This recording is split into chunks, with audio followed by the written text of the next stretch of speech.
lagi 2018. Kali ini saya akan mewawancarai salah satu guru di sekolah SMK Bina Siswa. Bapak namanya siapa? Nama saya Pak Cep Amanugraha, Ya. mengajar teori kejuruan, yaitu teknik komputer jaringan. Oke, baik Bapak. Jadi di sini saya akan mewawancarai beberapa pertanyaan mengenai pembelajaran daring masa COVID-19 ini. Oke, langsung saja ya Pak. Oke. Pertanyaan pertama, aplikasi apa saja sih yang biasanya digunakan pada saat pembelajaran daring? Kalau teori kejuruan sendiri, biasanya saya pribadi menggunakan Google Classroom. Terus kalau media sosialnya yang pertama itu menggunakan YouTube. Terus kedua media WhatsApp. Terus satu lagi biasanya live Facebook juga. Oh, ada live Facebook juga. Oh, kalau di YouTube itu gurunya yang mengupload materi pembelajaran? Enggak, biasanya ada admin Ada dari ada. sekolah. Oh, iya. Oke. Pertanyaan kedua, ada yang nggak sih kendala yang dialami gitu pada saat daring? Kalau kendala paling kebanyakan guru yang pertama berhubung sekarang daring, jadi tidak semua menguasai teknologi terkecuali teori kejuruan, pasti semuanya menguasai. Nah, untuk materi yang lain pasti ada beberapa kendala, yaitu tentang teknologinya itu. Oke. Nah, menurut Bapak sendiri apa sih yang harusnya dilakukan orang tua di rumah semasa pembelajaran daring ini? Nah, kalau untuk orang tua sebenarnya hampir sama dengan guru. Kebanyakan kalau di sekolah SMK, wali kelas dan guru itu selalu berkoordinasi dengan orang tua siswa. Yang pertama, membimbing bahwa anaknya itu mengerjakan atau tidak, terus mengisi absen atau tidak, menuntaskan tugas-tugasnya atau tidak. Nanti orang tua biasanya dibikinkan grup WA oleh wali kelas ya. Jadi ada pantauannya nanti apakah orang tua itu mengetahui atau tidak anaknya mengerjakan. Oke. Kalau keluhan dari siswa nih kebanyakannya tuh kayak gimana sih? Nah nih, kalau untuk siswa biasanya yang pertama itu kuota, itu sudah pasti. Terus yang akses atau sangat jauh dari perkotaan ataupun keramaian biasanya tentang sinyal. Nah yang dimiriskan itu kebanyakan kalau wilayah di Cililin ya, pernah ada kasus si anak itu sampai naik gunung untuk mencari sinyal untuk mengerjakan tugas. Sekolah di sini juga? Ya di sini juga, terus di sekolah lain pun hampir sama. Jadi kendalanya lebih ke sinyal dan juga kuota Ya itu. Kalau dari bapaknya sendiri nih, gimana sih kendalanya? Kan kalau misalkan kejuruan itu harus banyak praktek kayak gitu. Nah, gimana sih cara kendalanya itu seperti apa gitu? Kalau kendalanya untuk teori kejuruan yang pertama masalah praktek dulu mungkin. Kalau praktek saya pribadi biasanya si anak itu dikasih tutorial dulu di YouTube. Setelah itu mereka praktek menggunakan aplikasi yang bisa menggunakan di handphone. Contohnya Cisco pakai tracker itu tentang jaringan. Nah, anak-anak otomatis harus mengerjakan di Cisco itu. Jadi walaupun di rumah, kalau teori kejuruan anak-anak masih bisa praktek. Oke, jadi kalau Bapak punya cara tersendiri Ya. dan juga kayak ada beberapa penanganan kalau misalkan ada kendala gitu. Ya. Oke. Terus ada nggak sih sekiranya ada nggak sih manfaat dari pembelajaran daring ini? Pasti ada. Yang pertama, si anak lebih paham dengan teknologi. Contohnya yang awalnya tidak bisa Google Classroom, membuat soal, membuat kasus, contoh soal dan lain-lain, si anak pun jadi bisa. Entah itu pelajaran siapapun pasti bisa, itu yang pertama. Terus yang keduanya, si anak lebih efektif sebenarnya. Terus tugas-tugas tertata rapi, tidak di mana saja si anak itu. Kalau mau tatap muka sebenarnya si anak kalau mengerjakan tugas, mengumpulkan tugas, dikasih atau dikirim ke kantor, otomatis pasti ada 1-2 yang hilang. Nah kalau sekarang si anak itu tidak mungkin kehilangan datanya, soalnya sudah ada di arsip atau di database Google Classroom-nya. Itu saja sih. Lalu apa sih harapan Bapak ke depannya atau Bapak punya nggak sih rencana atau ide terhadap pembelajaran daring ini? Nah kalau saya pribadi rencana ke depan mungkin akan lebih efektifkan lagi, entah itu dari segi materi atau praktik. Kalau saya pribadi sekarang sudah bisa menggunakan Zoom, pembelajaran itu lewat Zoom. Terus walaupun praktek saya pakai Zoom. Terus kalau live streaming sama di YouTube ataupun di Facebook sama menggunakan media-media mempraktekan, contohnya itu perakitan dan lain-lain. Biasanya saya lewat live.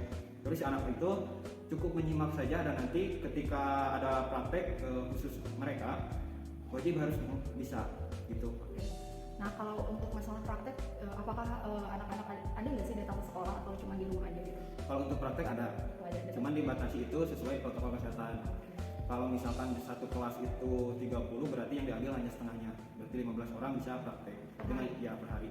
dengan catatan mematuhi protokol kesehatan. Kalau tidak ya mereka disuruh pulang lagi. Oke, lalu harapan Bapak ke depannya terhadap pendidikan itu seperti apa sih?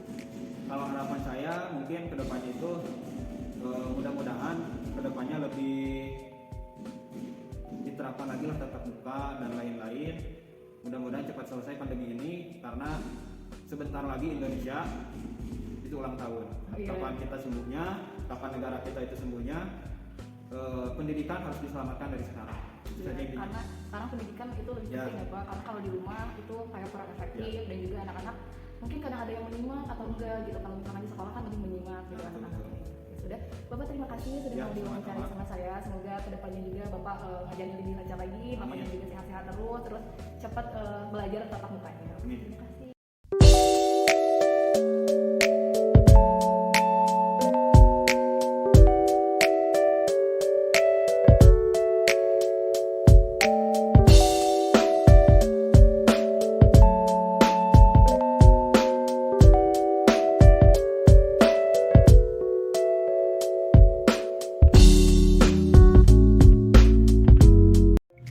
Assalamualaikum warahmatullahi wabarakatuh. Perkenalkan, nama saya Nima Saimah Pratulaini. Saya dari Pendidikan Bahasa Inggris 2018 IKIP Siliwangi.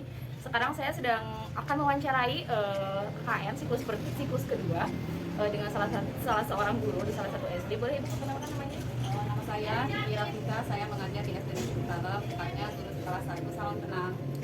Baik Ibu, kita langsung saja ke pertanyaannya ya Ibu. Yang pertama, apa saja sih Ibu yang digunakan, aplikasi apa saja yang digunakan pada saat daring? Kalau saya menggunakan aplikasi untuk absensi sendiri, saya menggunakan Google Form. Untuk pembelajaran daringnya atau tatap mukanya, saya menggunakan aplikasi Google Meet. Seperti itu. Oke, apakah menggunakan ada aplikasi Zoom atau pernah menggunakan aplikasi Zoom atau tidak Ibu? Pernah menggunakan aplikasi Zoom, cuman kan kalau Zoom itu kalau yang gratis itu cuma 45 menit, jadi tidak terbatas. Jadi hanya terbatas. Kalau Gmeet itu, Google Meet itu tidak terbatas waktu.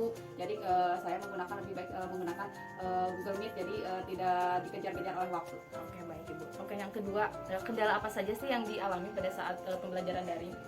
Mungkin yang pertama itu sinyal ya, karena kalau pembelajaran daring itu yang paling utama itu sinyal harus kuat sehingga tidak akan terjadi noise atau gangguan pada si komunikan atau komunikator sendiri. Yang kedua mungkin dalam pengoperasian biasanya kalau saya itu kadang kalau terhambat oleh share screen, jadi dimana kalau saya mempresentasikan materi itu kadang agak lama gitu, mungkin terkendala juga sama sinyal. Terus yang kedua mungkin kuotanya juga ya harus mampang gitu ya, jadi tidak boleh, jadi kuotanya juga harus kuat gitu lah terisi. Oke, baik Ibu. Jadi lebih ke sinyal ya Ibu ya, dan juga kuota gitu kendalanya. Oke, yang ketiga apa sih yang harusnya dilakukan orang tua selama pembelajaran daring ini? Orang tua mungkin yang pertama harus bekerjasama juga ya bekerjasama dengan guru dalam pengawasan anak belajar di rumah. Jadi anak jangan sampai telat mengumpulkan tugas gitu, dan guru pun harus selalu mengingatkan anaknya bahwa tugasnya itu ada pengorganisasian waktu. Jadi di mana tugas itu harus dikumpulkan tepat waktu, misalnya udah ada keputusan atau secara bersama kita membuat keputusan, misalnya paling telat itu jam 2 seperti itu. Kalau apa sih yang dikeluhkan siswa gitu pada saat pembelajaran daring untuk siswanya sendiri gitu? Keluhannya apa? Mungkin karena daring itu terbatas gitu, jadi siswa itu kadang sulit untuk memahami gitu materi yang diberikan gitu. Kadang kan kalau kelas 1 itu mungkin anaknya belum bisa fokus gitu, jadi kadang sebisa-bisanya guru untuk bisa memberikan variasi dalam pembelajaran daring itu supaya anak tidak boring gitu, jadi tetap fokus. Lalu selanjutnya kalau penilaiannya nih secara pas daring itu seperti apa sih? Pasti kan berbeda dengan pas luring. Nah, kalau daring sendiri penilaian untuk siswa seperti apa? Penilaian yang pertama itu mungkin ya kehadiran. Nah, terus yang kedua mungkin tugas ketepatan waktu dalam pengumpulan tugas karena dari waktu yang telah ditentukan gitu. Terus yang kedua dalam tulisan gitu kan. Jadi hasil karya anak atau hasil karya orang tua. Jadi itu juga menjadi penilaian. Selanjutnya, upaya apa sih yang Ibu lakukan kalau untuk menambah semangat siswa dalam pembelajaran daring ini? Kalau saya sering mengadakan kalau misalnya anak nih sedang misalnya fokusnya kurang, nah di tengah-tengah pelajaran kadang saya memberikan mereka ice breaking, jadi biar mereka itu fokus lagi untuk belajar gitu. Jadi motivasi juga gitu. Ya, jadi ada ice breakingnya dulu biar siswanya tuh lebih semangat dan tidak bosan gitu pada saat pembelajaran. Oke, baik.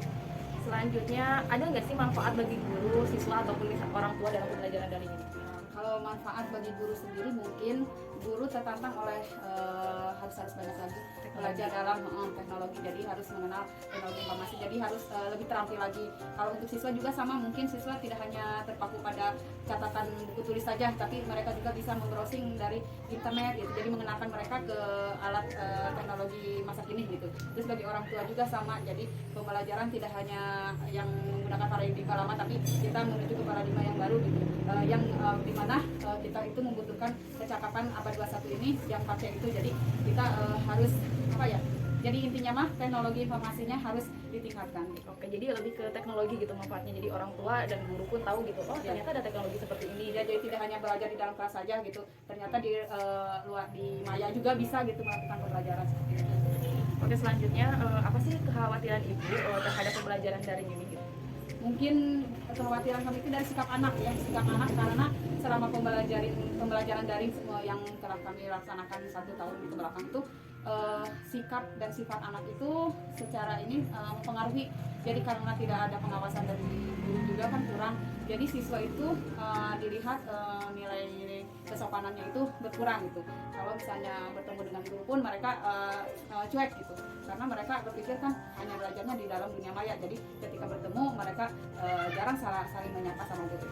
Itu mungkin dari etika anak itu, sifat anak, sikap anak kepada guru maupun ini orang lain kurang, jadi lebih ke attitude-nya ya Bu ya. Oke.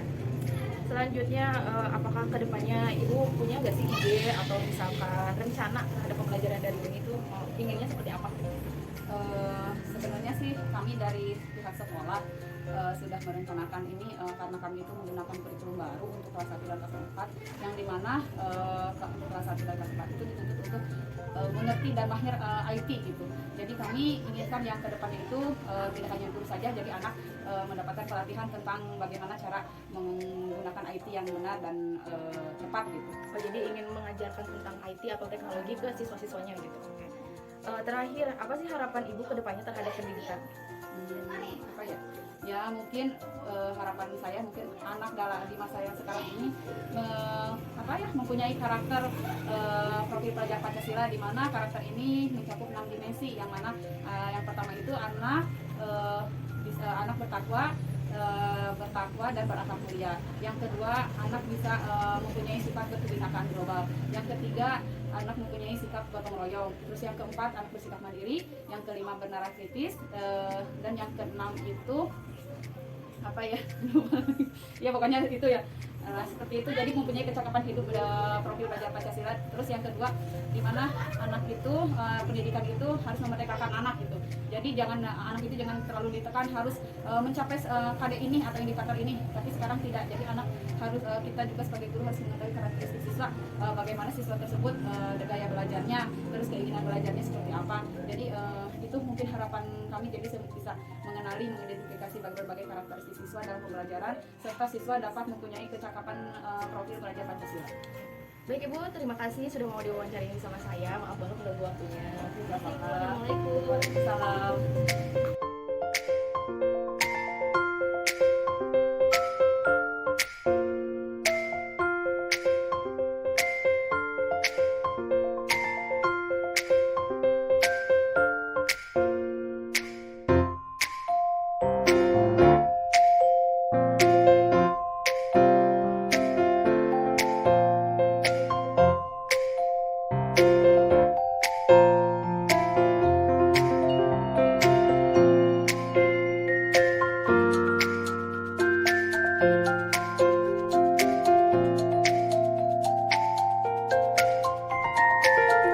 Terima kasih sudah menonton video KKN siklus kedua dari saya. Semoga videonya